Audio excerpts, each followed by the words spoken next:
প্রথম প্রশ্ন, ফিলিস্তিন বিক্রি করার ঘটনাটি বিস্তারিত বলার আহ্বান রইল। জিনার কাছ থেকে কিনতে চেয়েছেন, তিনি কি ফিলিস্তিনের শাসক ছিলেন?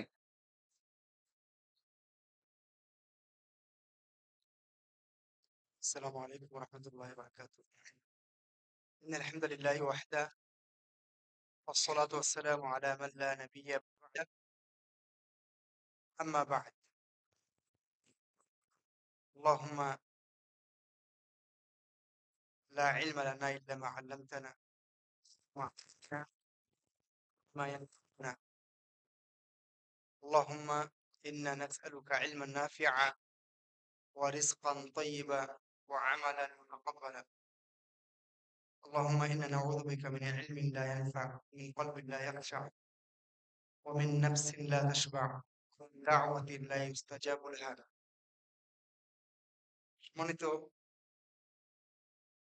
তিনি ভাই এবং ভগ্নীগণ, অনলাইন অফলাইন উপস্থিত এবং অনলাইনে যারা যুক্ত আছেন, আজকের জুমার সালাত পরবর্তী এই প্রশ্নোত্তর পর্বে আপনাদেরকে স্বাগত জানাচ্ছি।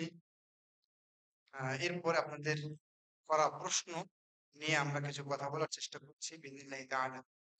যে প্রশ্নটা করা হয়েছে, এই প্রশ্নের আগে একটা প্রশ্ন আহ খুতবার পরে এক মুরব্বী আমাকে করেছিলেন, সেটা একটু বলার চেষ্টা করি। উনি বলেছেন যে এই যে চুল দাড়ি রং করা, এই অবস্থায় যদি আল্লাহ না করুক মৃত্যু হয়, ওনার ভাষাটা আমি বলছি, এই টাইপের ভাষা উনি বলেছেন, তাহলে এটা কি একদম পরিষ্কার করে কবরে যেতে হবে না? তো ওনার ভাষাতে আমি বুঝলাম যে এটাকে রং করা, এই জিনিসটাকে উনি অনেক শক্ত হিসেবে মনে করছেন। মানে এটা এই অবস্থায়, রং করা অবস্থায় কিভাবে আমরা আল্লাহর কাছে যেতে পারি? দেখেন, এই ব্যাপারে আল্লাহ রাসূল সাল্লাল্লাহু আলাইহি সাল্লাম বলেছেন যে গায়্যিরু হাযা শাইব, তোমরা এই সাদা চুল দাড়ি এটাকে পরিবর্তন করে ফেলো। বুঝা গেছে? সেই কারণে যাদের চুল দাড়ি সাদা হয়েছে, তারা যদি কালো ছাড়া অন্য কোনো রং দিয়ে এটাকে রঙিন করতে চায়, তাহলে ইসলামী শরিয়াতে কোনো বাধা নাই। মানে এটাকে এত শক্তভাবে দেখার কিছু নেই। সৌদি আরবের ফতোয়া বোর্ডের স্থায়ী কমিটি আর লাজনা দাইমাকে প্রশ্ন করা হয়েছিল এই ব্যাপারে যে আহ, সাদা চুল দাড়িকে অন্য রং দেওয়া যাবে কিনা। তারা বলেছিলেন যে কালো রং ছাড়া অন্য রং দিলে কোনো সমস্যা নেই। শেখ মোহাম্মদ ইবনে সালেহ আল উসাইমিন রাহিমাহুল্লাহকে জিজ্ঞেস করা হয়েছিল এই মর্মে। উনি বলেছিলেন যে লা হারাজ ওয়ালা বা'সা বিহি। সাদা সাদা চুল বা দাড়িকে অন্য রং দিয়ে রঙিন করা, লাল হোক, সাধারণত লালই করে মানুষ, সেটাতে কোনো সমস্যা নেই। তবে আমার পরামর্শ হলো যে, এখানে একটা কথা বলে রাখি আপনাদের, সাদা অবস্থায় আপনি রেখে দিতে পারবেন এভাবে, এতে কোনো সমস্যা নেই। আবার আপনি এটাকে লাল করতে পারেন, এতে কোনো সমস্যা নেই। দুটোই আপনি করতে পারেন, কোনো সমস্যা নেই। তবে মেহেন্দি যদি দেন তাহলে বেশি ভালো, কেমিক্যাল ব্যবহার না করে।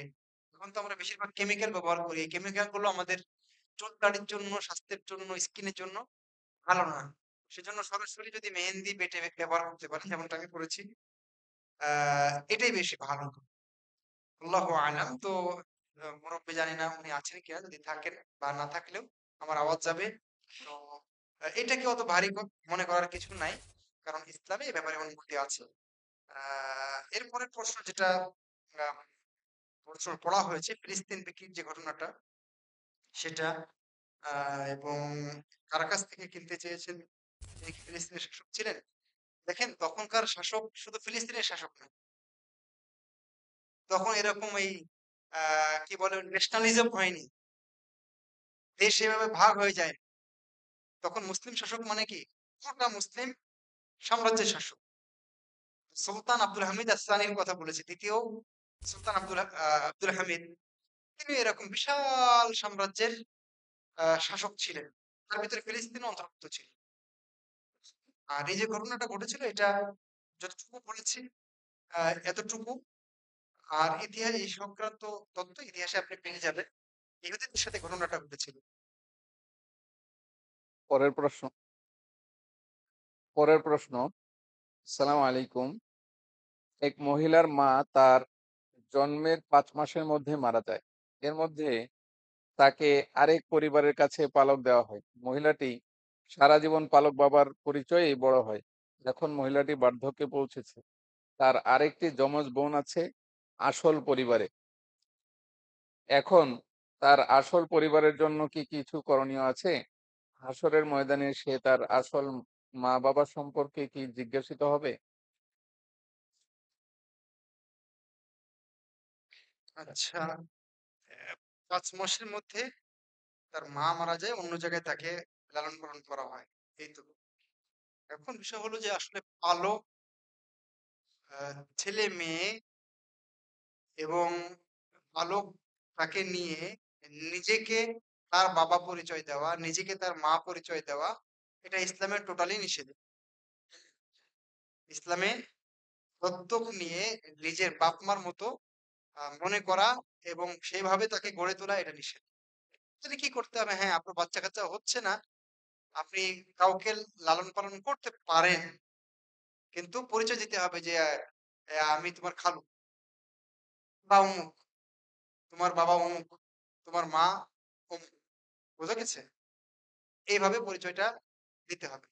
আর এই অলক পুত্র যে এই বড় হওয়ার পরে তার আসল পরিবারে তার বোন আছে বলা হয়েছে বা অন্য কোনো আত্মীয় আছে, হ্যাঁ অবশ্যই করণীয় আছে। কারণ রক্তের যে কানেকশনটা এটা তো আসলে কোথাও গেলে নষ্ট হয়ে যায় না, এমনকি পরকালে ওটা থেকে যায়। পরকালে আমার সাথে আমার বোনের সম্পর্ক নষ্ট হবে কি? না, ওইসব ভাই বোনের সম্পর্কটা ঠিকই সবসময় থেকে যাবে। তো আহ তার জন্য অবশ্যই করণীয় আছে। তার সাধ্যে থাকলে তাদের জন্য কিছু করবে। আর সালাম। এখানে একটা কথা বলি, এই মা যিনি এখন বুড়ি হয়ে গেছে, যার কাছে লালন পালন হয়েছে, লালিত পালিত হয়েছে এই ছেলেটা, তার সাথে তার পর্দা করতে হবে, ফরজ। 5 মাস বয়স থেকে লালন পালন করেছে দেখে এখন পর্দা করতে হবে না? জি না। আসসালামু আলাইকুম। শাহেখ, ইসলামে গণতন্ত্রের ব্যাপারে অবস্থান কি? গণতন্ত্রের মাধ্যমে শরীয়ত কায়েম সম্ভব কিনা? আহলুল হাদিসদের গণতান্ত্রিক ব্যবস্থার মধ্যে প্রবেশ করা সালাফদের মানহাজের অন্তর্ভুক্ত বলে গণ্য হবে কিনা?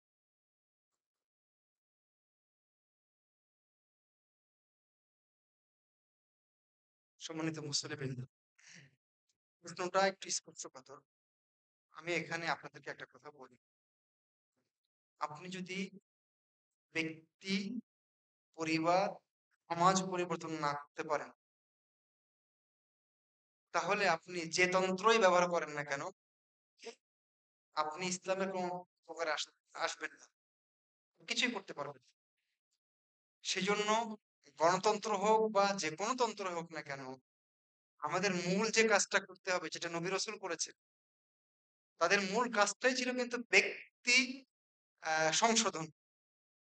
আমি আমাকে সংশোধন করব, আমার ভাই ব্রাদারকে সংশোধন করব, সমাজকে পরিবর্তন করব।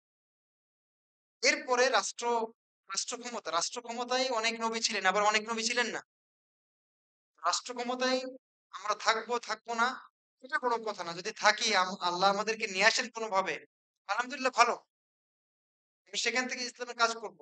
কিন্তু আমাদের মূল টার্গেট হচ্ছে যে প্রত্যেকটা মানুষকে ইসলামের জ্ঞানে সমৃদ্ধ করা, মানুষকে সমৃদ্ধ করা এবং তাদেরকে দিনের দিকে নিয়ে আসা, তার সংশোধনী আনা, তাওহীদ এবং সুন্নাহর জ্ঞানে তাকে সমৃদ্ধ করা।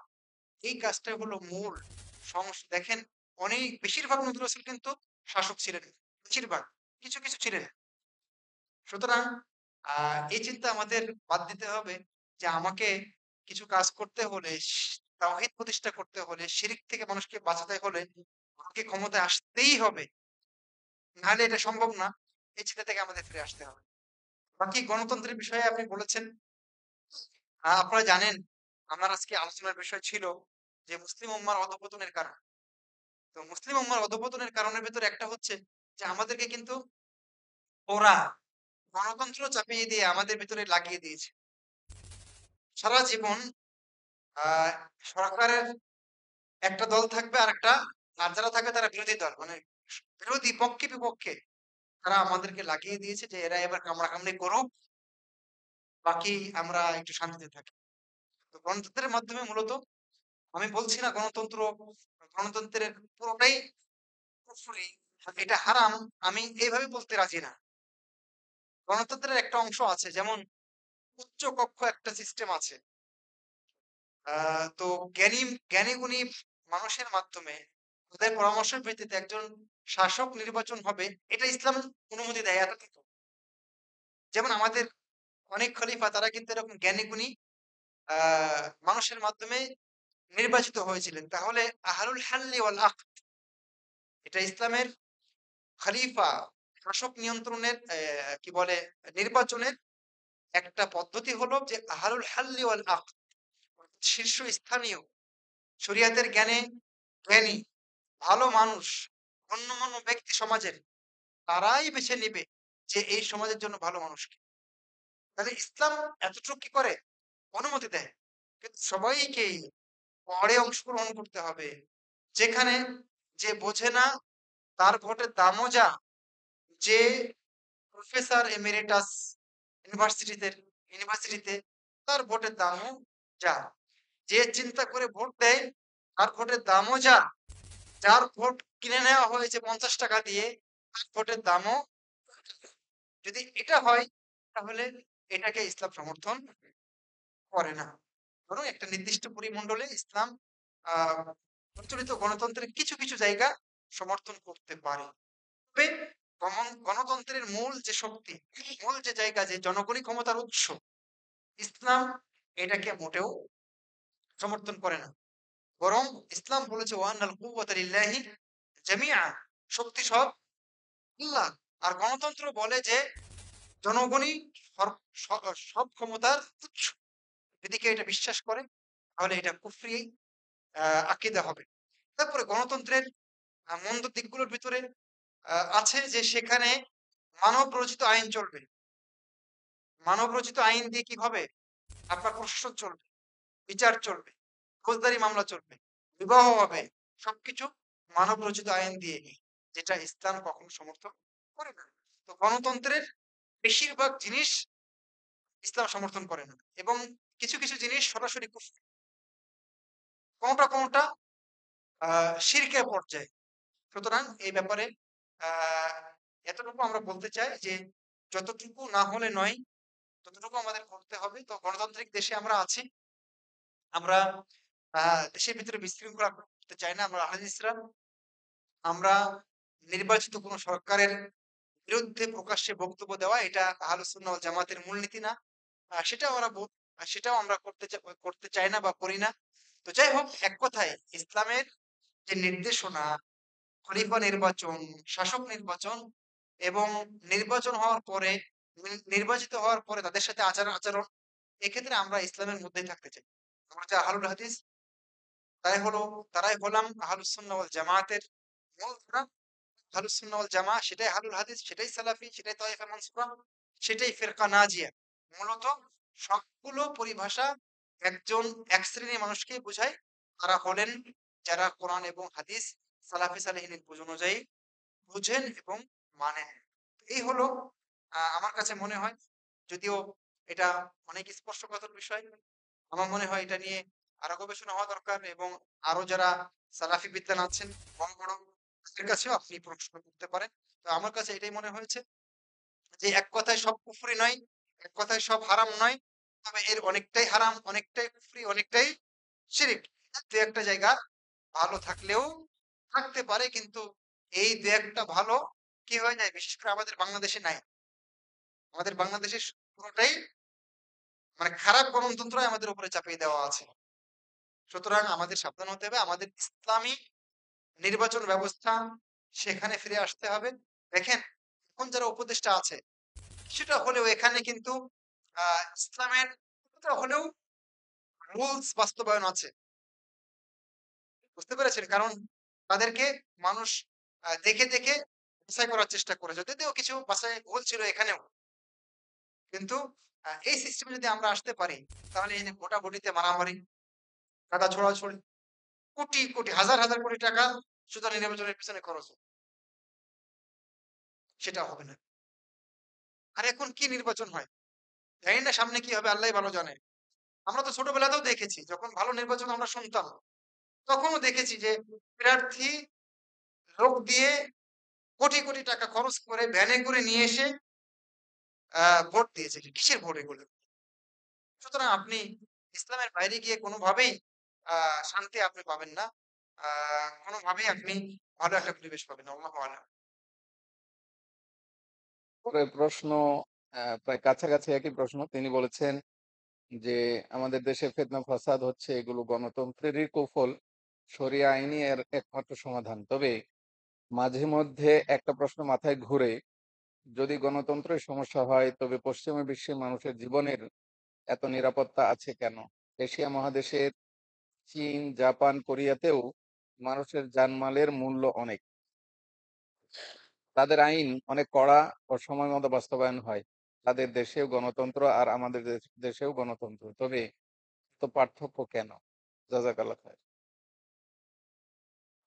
সম্মানিত ভাই, আমরা আসলে রাষ্ট্র আর দিন এটাকে আলাদা করতে পারবো না। ঠিক আছে? রাষ্ট্র লাগবেই। রাষ্ট্র ছাড়া আমরা চলতে পারবো না। তো আপনি যে প্রশ্নটা করেছেন যে কেন পার্থক্য, কেন আলাদা? দেখেন, আহ আমি যখন সম্ভবত ডিপ্লোমায় পড়ি, তখন একজন শায়েখ বলছিলেন যে জাপানের মানুষ যখন টাইম দিবে যে ৪টায় দেখা হবে, তারা ৪টাতেই থাকবে ওখানে। আর যখন বাঙালির কাছে আপনি একটা ওয়াদা দিবেন যে আপনি ৪টায় আসবেন ওখানে অমুক জায়গায়, সে ৪:৩০ আসবে। তার মানে ইসলামের যে আদর্শগুলো তারা নিয়েছে অনেকটাই, অনেক আদর্শ তারা নিয়েছে। অথচ সেগুলো ইসলামে পরিষ্কার পরিচ্ছন্নতা, নিয়মের প্রতি শ্রদ্ধাশীল হওয়া, ওয়াদা পূরণ করা, এই যে ভালো ভালো কিছু বৈশিষ্ট্য তারা কিন্তু নিয়েছে। সুতরাং তাদের ভিতরে গণতন্ত্র থাকলেও ইসলামের কিছু নির্দেশনা, যদি তারা ইসলামের নির্দেশনা হিসেবে এটাকে হাইলাইট করে না, কিন্তু তারা মানে। কিন্তু আমরা মুসলিমরা, একটু আগে বলেছি আমি, যে আমরা আসলে একেবারেই পচে গেছি। মানে আমাদের ভিতরে শৃঙ্খলা নাই। আমরা ইসলামের না আকীদা মানি, না আমল মানি, না আমাদের ভিতরে আখলাক আছে। বেশিরভাগ ইল্লা মান রাহিমা রাব্বুক, হয়তোবা কিছু কিছু অল্প কিছু মানুষ থাকতে পারে। তো মূল পার্থক্য হলো এই জায়গায় যে আমি মানি না, ওরা মানে। আরেকটা কথা বলি যে যদি গণতন্ত্রের মাধ্যমে তারা অনেক সুখেও থাকে, তবুও গণতন্ত্র জায়েজ হবে না। ঠিক যেমন তাবিজ দিয়ে যদি কোনো রোগী ভালো হয়, তাও তাবিজ কি হবে না? বৈধ হবে না। বুঝতে পেরেছেন? জাদু দিয়ে জাদু কাটা যায়, কিন্তু জাদু দিয়ে জাদু কাটা হারাম, কুফর। উপকার হলেই, ভালো থাকলেই সেই পদ্ধতি যে জায়েজ, এটা মোটেও বিশ্বাস করা যাবে না। বোঝা গেছে? সুতরাং তারা গণতন্ত্র মানলেও, যদি তারা সুখে থাকেও, পরেও গণতন্ত্রকে সুখে থাকার অজুহাত পেশ করে কি করা যাবে না? জায়েজ করার, মানে একতরফা ভাবে জায়েজ করার সুযোগ নেই। ৩ নম্বর কথা হচ্ছে, আপনি বিশ্বাস করেন পশ্চিমা বিশ্ব, জাপান, এরা কখনোই সুখী না। সুখী যদি থাকে তাহলে মুসলিমরাই, যদি সত্যি সত্যি মুসলিম থেকে থাকে। আপনি পরিসংখ্যান দেখবেন, আজও জাপানে সবচেয়ে বেশি আত্মহত্যা হয়। কিসের কিসের সুখ যে এত এত আত্মহত্যা? আপনি দেখবেন যে আমেরিকাতে, এই যে কয়দিন আগেও দেখলাম যে আমাদের বাংলাদেশে একজন পুলিশ, পুলিশই বংশোদ্ভূত, তাকে কিভাবে নির্মমভাবে হত্যা করা হয়েছে। তার পরিবারটা ফুলই, তিনি একটা পরিবার, আমরা ছবিতে যা দেখেছি সেই অনুযায়ী। তো সেখানে বন্দুকধারীদের গুলিতে প্রায় মানুষ মরছে। সেখানে চুরি, মিনিটে মিনিটে চুরি হয়, গাড়ি চুরি হয়। কোথায় আপনি সুখ পেয়েছেন? সুতরাং সুখ আসলে আপনি দূর থেকে মনে করছেন যে অনেক সুখ, আসলে ওখানে সুখ নেই। আশা করছি বিষয়টা আপনার কাছে ক্লিয়ার হয়েছে। পরের প্রশ্ন, মুসা আলাইসাল্লাম হরিণের মাংস খেয়ে হাড় থেকে অতঃপর জীবিত হয়ে যেত, এ ঘটনার সত্যতা কি? আমি জানি না, এটা আমার জানা নেই। তবে সাধারণ ইসলামের রুলস বলে যে কেউ আসলে আহ জীবিত হতে পারে না। ঠিক আছে? কেউ মারা গেলে আর জীবিত হয় না। শুধুমাত্র অলৌকিক ক্ষমতা আল্লাহ দিয়েছিলেন এরকম দু একটা ভিতরে ঈসা আলাইহিস সালামের মাধ্যমে দু একটা ঘটনা তাকে মুজিজা হিসেবে দিয়েছিলেন। অনুরূপভাবে শেষে শেষে ফিতনার ফল হিসেবে দাজ্জালকে আল্লাহ দিবেন। দাজ্জাল একজন যুবককে মারবে এবং তাকে আবার বাঁচাতে পারবে। এরকম দু একটা ঘটনা ছাড়া স্বাভাবিক নিয়ম হলো যে মরে গেছে সে আর ফিরবে না। সে আর বাঁচবে না। হরিণের মাংস খাবে। সারা দুনিয়া খেয়ে ফেললে বাঁচবে না। সুতরাং এই যে ঘটনাটা বলা হয়েছে সত্য কিনা, এটা কোনো মুজিজা হিসেবে এসেছে কিনা সেটা আল্লাহই ভালো জানে, আমার জানা নেই। পরের প্রশ্ন, হাদিস অনুযায়ী সিজদার মধ্যে এমন পরিমাণ জায়গা খালি রাখতে হবে যা দিয়ে একটি ছাগলের বাচ্চা যেতে পারবে। এখন কি বড় ছোট সবার জন্য একই সাইজের ছাগলের কথা বলা হয়েছে?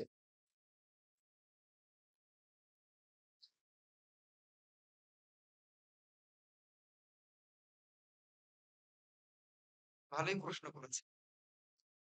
আমি আপনাকে নসিহত করছি যে ইসলামের বিধিবিধান নিয়ে আহ কেন এই প্রশ্ন করবেন, এটা কেন করা হলো, এরকম কোন প্রশ্ন। আমি আপনাকে প্রশ্ন করি যে আমি এখন পেশাব করে আসছি, তো ওযু করার সময় আমার এইটুক ধুতে হবে কেন? আমার তো হওয়া দরকার ছিল যে কোমরটুক ধুয়ে নেবো শেষ। আমার কেন এই হাত ধুতে হবে, নাকে পানি দিতে হবে কেন? তোর আছে? ইসলামী শরিয়তের কোন বিধিবিধান নিয়ে আমরা কি করবো না, এইটা কেন এইটা কেন, এটা জানার চেষ্টা করবো না। কারণ কি? কারণ ইসলামী শরিয়তের বেশিরভাগ বিধিবিধান গায়ের মুআল্লালা। গায়ের মুআল্লালা মানে কারণ দর্শানো হয়নি, এটা কেন এটা কেন, কারণ দর্শানো হয়নি।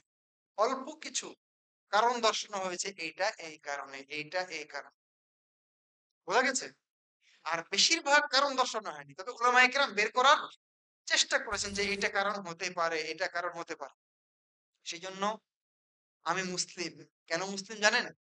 কারণ আল্লাহ বলেছেন আর আমি মেনে নিয়েছি, তাই আমি মুসলিম। অবশ্যই আল্লাহ হিকমার কারণেই বলেছেন। কিন্তু সব হিকমা আল্লাহ আমার এই ছোট্ট মগজে বোঝার চেষ্টা করলে বিভ্রান্ত হয়েছে। এটা হলো প্রথম আপনার জন্য নসিহত। তারপরে আপনি যে প্রশ্নটা করেছেন যে সেজদার জায়গাটা, মানে ছাগলের কথা বলা হয়েছে। ইসলামী শরিয়ত সাধারণত কার জন্য? প্রাপ্ত বয়স্ক যারা তাদের জন্য, তাই না? তো সাধারণত বিধিবিধানগুলো তাদেরকে সামনে রেখেই করা হয়, মধ্যম পন্থাকে সামনে রেখেই করা হয়, আদেশ করা হয়। সুতরাং আপনি চিন্তা করেন একজন আহ কি বলে প্রাপ্তবয়স্ক মানুষ সালাত আদায় করলে সে যতটুকু জায়গা নিতে পারবে স্বাভাবিকভাবে ততটুকু জায়গা সে নিবে। এরকম না যে আপনি একেবারে এমন সামনে চলে গিয়েছেন যে আপনাকে নিজেকে ধরে রাখাই কষ্ট হচ্ছে। আবার অনেকে দেখবেন যে এমন কাছাকাছি এসছে যে সে যেন বসে আছে এরকম মনে হচ্ছে। দুটোই ঠিক না। তাহলে আপনি মধ্যম পন্থা অবলম্বন করবেন। এবার এমন একটা দূরত্ব নিবেন যে আপনার এক্সট্রা কষ্ট হচ্ছে না। আবার এমন একটা জায়গা আছে যে ছাগলের বাচ্চা যেতে পারবে। তো ছাগলের বাচ্চা আপনি প্রশ্ন করেছেন ছোট বাচ্চা। অর্থাৎ ধরেন আমার ৪ বছরের মেয়ে সিজদায় গেছে। তো ওর পেটের নিচ দিয়ে তো কোশ্চেন করে ছাগলের বাচ্চা যাবে না। কোনোভাবেই যাবে না। তো আসলে তো বিধানটা তার জন্য না। ওকে আমি প্র্যাকটিস করাচ্ছি ঠিকই, কিন্তু তার জন্য কি বিধান? না। প্রাপ্তবয়স্ক মানুষের জন্য বিধান। সুতরাং প্রাপ্তবয়স্ক মানুষ মোটামুটি বড়ই হয় এবং তার পেটের নিচ দিয়ে ছাগলের বাচ্চা যেতে পারবে যদি স্বাভাবিক দূরত্ব বজায় রাখে। আল্লাহু আ'লাম। মহিলারা যে সালোয়ার কামিজ পরে ওই পরেই সালাত হবে? ওড়না দিয়ে যদি মাথা ঢেকে রাখে এবং পাজামা দিয়ে যদি পায়ের টাকনু পর্যন্ত ঢাকা থাকে, নাকি এই জামার উপর আলাদা জামা পরতে হবে?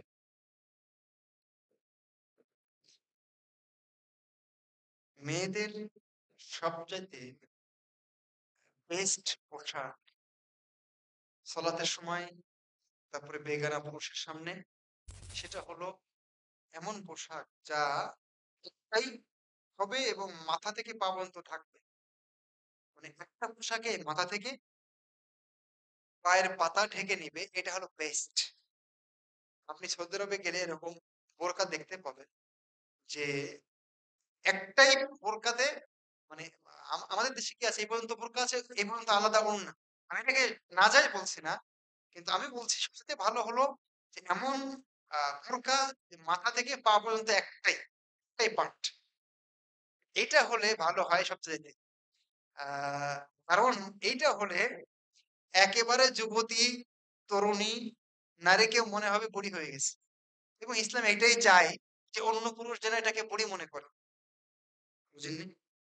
এরকম পোশাক হলে ভালো সলাতে, এবং সলাতের বাইরে যখন বেগানা পুরুষের সামনে থাকবে তখন। এখানে আপনাকে একটা কথা বলি যে সলাতের পোশাক একজন মায়ের, একজন বোনের কি হবে। আপনি যে প্রশ্নটা করেছেন সালোয়ার কামিজের কথা বলেছেন, এখানে মূল বিষয় হচ্ছে যে আপনার মাথা থেকে পায়ের পাতা ঢাকা থাকতে হবে। অনেক সময় আপনি সালোয়ার পরলে তো এই হাত খোলা থাকে খানিকটা। অনেক সময় হাফ হাতার জামাও থাকে বাসায় সাধারণত। হতে পারে বাসায়, কোনো সমস্যা নাই। যেখানে আপনার স্বামী আছে, বেগানা পুরুষ নাই, অসুবিধা নাই। কিন্তু ওই পোশাকে সালাত পড়া তো ঠিক হবে না। কারণ আপনার শরীরের অনেক অংশ এখনো খোলা আছে, আপনার পায়ের পাতা এখনো ঢাকা নাই। তাহলে ওই পোশাকে সালাত হবে না। তাহলে আপনি কি করবেন, যেটা পরামর্শ আমি দেব, এবং খুব আন্তরিকভাবে পরামর্শটা দেব, সেটা হলো আপনি একটা কাজ করেন, ২ টা কাপড় বানিয়ে নেন।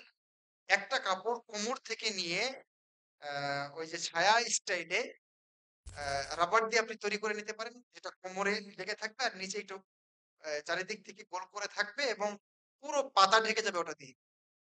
আরেকটা অংশ আপনি নিতে পারেন যেটা মাথা থেকে নিয়ে একেবারে হাঁটু পর্যন্ত চলে আসবে। ঠিক আছে? এরকম পোশাক যদি হয় সালাতের জন্য আলাদা, তাহলে আপনি নিরাপদে থাকবেন। না হলে সালাত বিনষ্ট হয়ে যাওয়ার বা ত্রুটিপূর্ণ হয়ে যাওয়ার ঝুঁকি থেকে যাবে। মূল কথা হচ্ছে আপনাকে আবার বলি এক কথায়, মাথা থেকে পায়ের পাতা, হাতের কবজি পর্যন্ত সব ঢাকা থাকতে হবে, মুখ ছাড়া। এরকম পোশাক হতে হবে। পরের প্রশ্ন, আমার শ্বশুর সরাসরি সুদের সাথে জড়িত। এখন আমার সন্তান জন্মের কারণে স্ত্রী সন্তান ওই বাড়িতে থাকতে হয়। এতে আমারও মাঝে মাঝে ওই বাড়িতে থাকতে হয়। এতে আমার করণীয় কি, বা আমার কোনো পাপ হবে কি?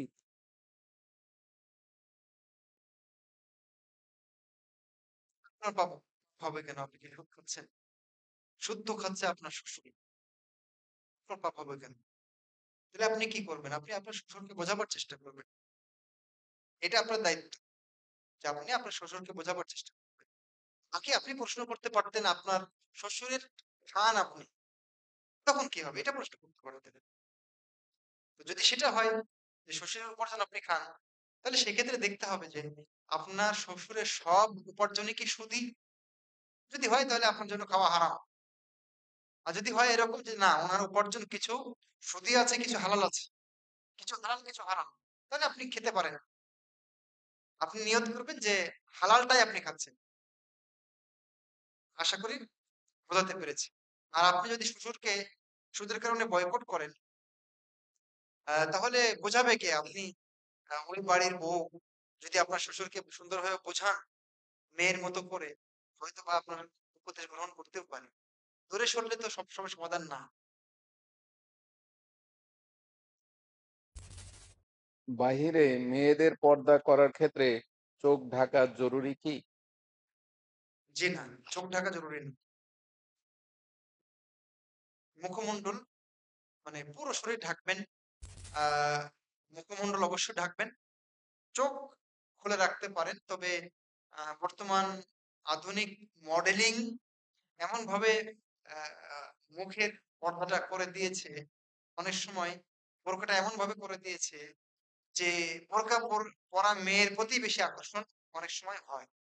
তো এরকম কোনো আকর্ষণীয় পোশাক বা ডিজাইনের, মুখের চোখের ডিজাইনটা এভাবে রাখা যাবে না। খুবই স্বাভাবিকভাবে রাখার চেষ্টা করতে হবে। তবে চোখ খোলা রাখা যাবে।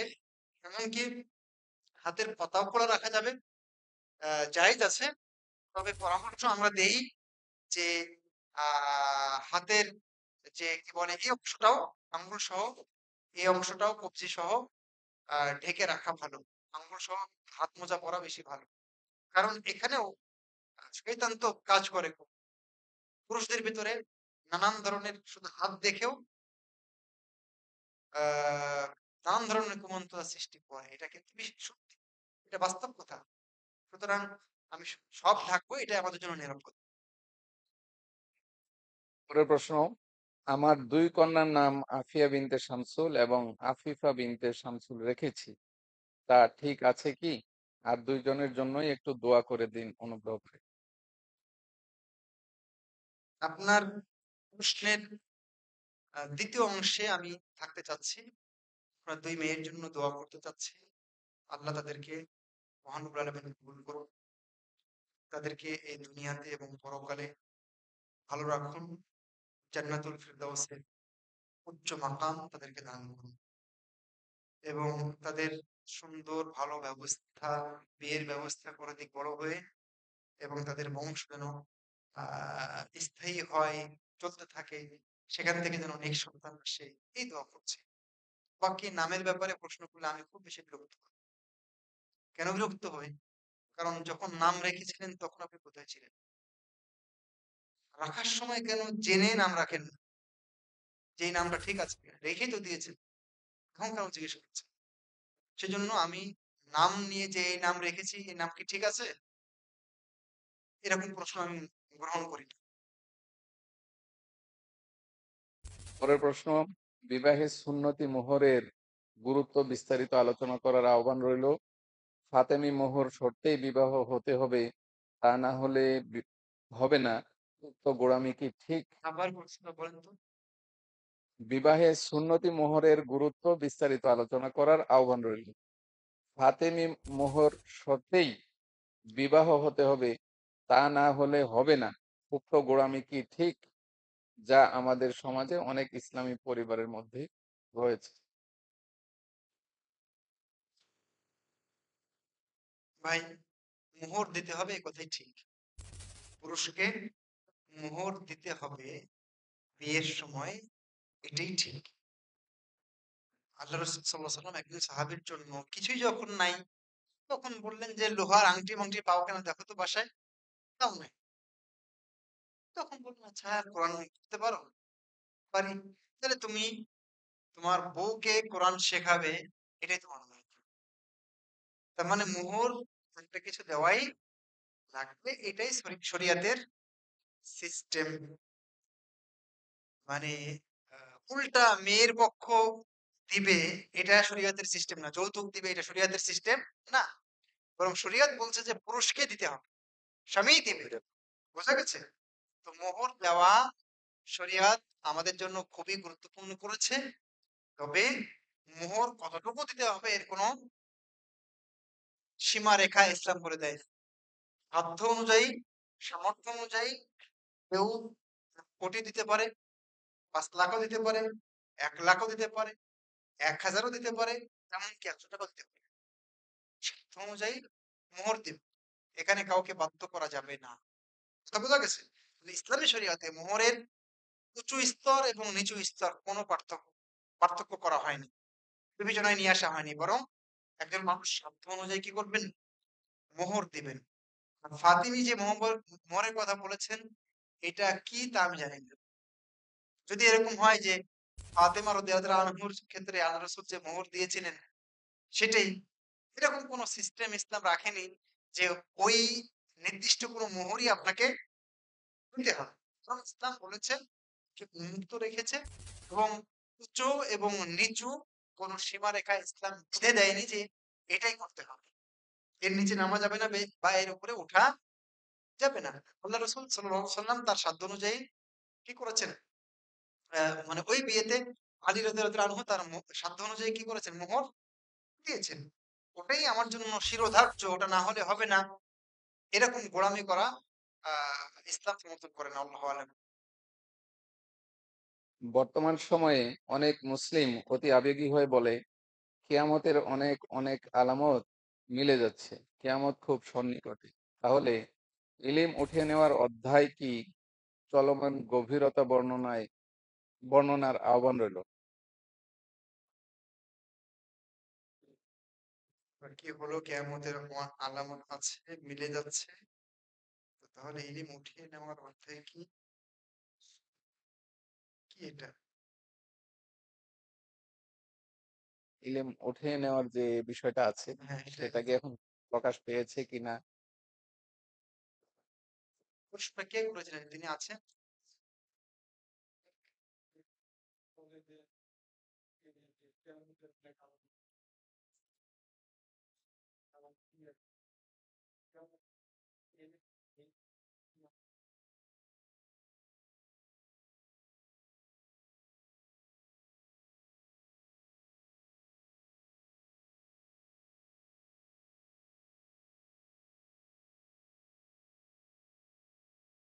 মানে ইলিম উঠিয়ে নেওয়া হয়েছে কিনা।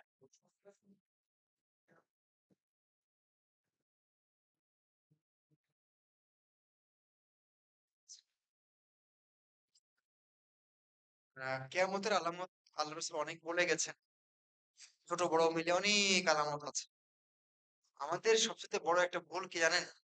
ভুলটা হচ্ছে রাসূলুল্লাহ সাল্লাল্লাহু আলাইহি ওয়াসাল্লাম একটা আলামত বলে গেলেন, আর আমি ওইটাকে বর্তমান পরিস্থিতির সাথে মেলাবার চেষ্টা করি। এটা আমাদের জন্য একটা ভুল। এটা মিলাবেন কে? আলেম ওলামা। ঠিক আছে? আর কিয়ামতের কিছু আলামত আছে যেগুলো হ্যাঁ, স্পষ্ট মিলে যাচ্ছে। এরকম আছে অনেক। কিন্তু কিছু আলামত আছে যে মেলানো কঠিন। যে এটা পরিস্থিতির সাথে, বর্তমান পরিস্থিতির সাথে মেলানো যাবে কিনা? এটা উলামায়ে কেরাম চিন্তা করবেন। তো আমরা সাধারণত ১ম কথা হচ্ছে যে আমরা যেকোনো আলামত হাদিসে পেলাম যে এটা হলো কিয়ামতের আলামত। এখন আমাদের পাড়ায় একটা ঘটনা ঘটে গেল। বললাম যে, "দেখো, দেখো, আমাদের পাড়ায় ঘটে গেছে। দেখো হাদিসে বলছে, আমাদের পাড়ায় সেটা মিলে গেল।"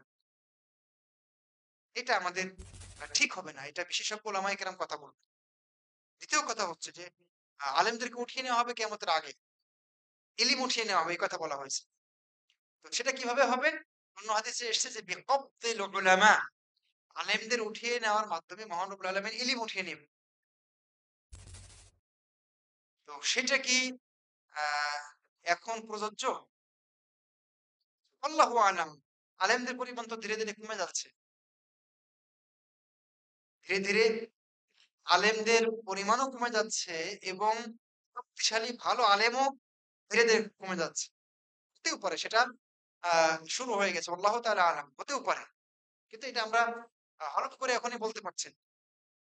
কারণ আলেমদের এখন অনেকেই বেঁচে আছেন যারা হাক্কানি রাব্বানি আলেম এখনো দুনিয়াতে আছেন। আরেকটা জিনিস এখানে আপনি প্রশ্ন করতে পারেন যে, কিয়ামতের আগে বলা হয়েছে ইলিম উঠিয়ে নেওয়া হবে। অথচ অনেক ইলিম দেখতে পাচ্ছি। আগে পুরো গ্রামে এসএসসি পাস ছিল না, এখন তো প্রতি গ্রামে পিএইচডি হোল্ডার আছে।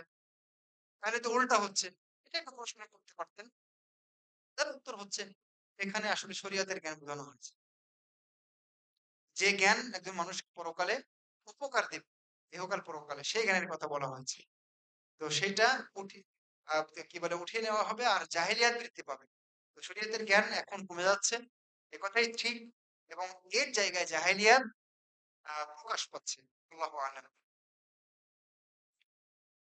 ৩ বছরের মধ্যে কিভাবে একাডেমিক ক্লাসের সাথে নাজেরা ও হিফজ সম্পন্ন করতে পারবো ইনশাআল্লাহ। এটা তো প্রশ্ন না, এটা পরামর্শ, তাই না? আ এই ৩ বছরটাকে কিভাবে ৩ বছরটাকে কেন আমি সীমাবদ্ধ করলাম?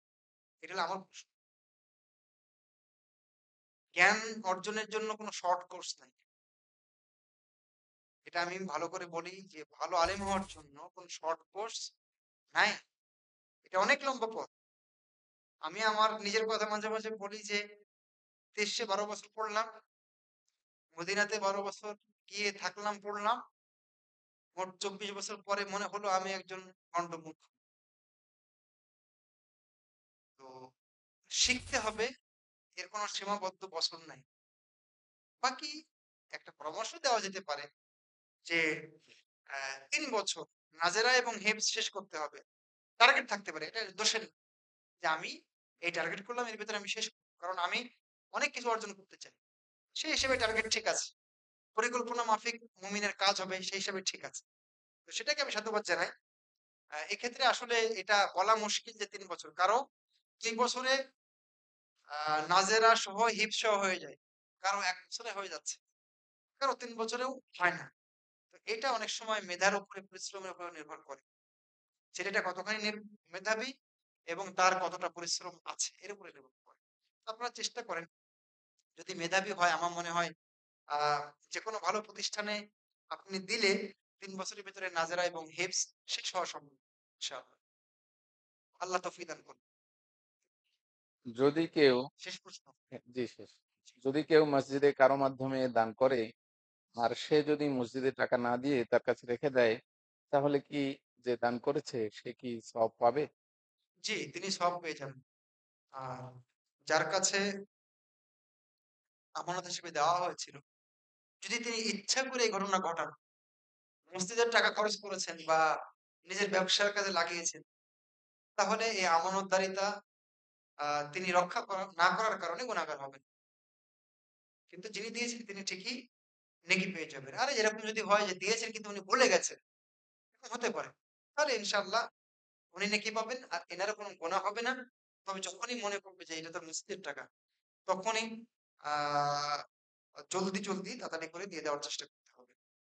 আশা করছি প্রশ্নোত্তর পর্ব আজকে আ আমাদের শেষ হয়েছে। এখানে আ যদি কিছু সঠিক হয়ে থাকে, যা কিছু সঠিক বলেছি তা মহান রব্বুল আলামিনের একান্ত তৌফিক।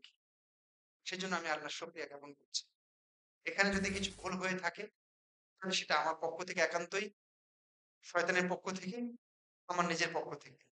সেখান থেকে আমি আল্লাহর কাছে আশ্রয় চাচ্ছি, আল্লাহর কাছে ক্ষমা চাচ্ছি এবং সেগুলো ভুল প্রমাণিত হয়ে গেলে আমি আবার সংশোধনের আশাবাদ ব্যক্ত করে আজকের মতো প্রশ্নোত্তর পর্ব এখানে শেষ করছি। সুবহানাকাল্লাহু ওয়া বিহামদিকা আশহাদু আল্লা ইলাহা ইল্লা আনতা ওয়া আস্তাগফিরুকা ওয়া আতুবু ইলাইকা। সুবহানাকাল্লাহু ওয়া বিহামদিকা আশহাদু আল্লা ইলাহা ইল্লা আনতা ওয়া আস্তাগফিরুকা ওয়া আতুবু ইলাইকা। আসসালামু আলাইকুম ওয়া রাহমাতুল্লাহি ওয়া বারাকাতুহু।